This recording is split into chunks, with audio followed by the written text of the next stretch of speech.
এক গ্রামে এক কৃষক প্রতিদিন মাঠে কাজ করত, কিন্তু এক দুষ্টু বানর তার মাঠে এসে গাছ থেকে ফল চুরি করত আর বীজ নষ্ট করত। কৃষক অনেকবার তাড়ালেও বানর চুপি চুপি আবার আসত। একদিন কৃষক ফল গাছের পাশে পাকা কলার ঝুড়ি রেখে দিল। বানর খুশি হয়ে কলা নিতে গেল, কিন্তু ঝুড়ির ঢাকনা বন্ধ হয়ে গেল। কৃষক বানরটিকে দূরের জঙ্গলে ছেড়ে দিল।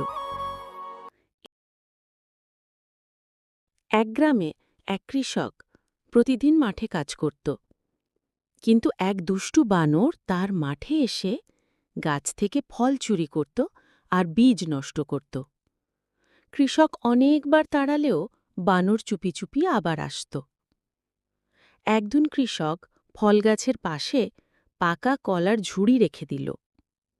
বানর খুশি হয়ে কলা নিতে গেল, কিন্তু ঝুড়ির ঢাকনা বন্ধ হয়ে গেল। কৃষক বানরটিকে দূরের জঙ্গলে ছেড়ে দিল।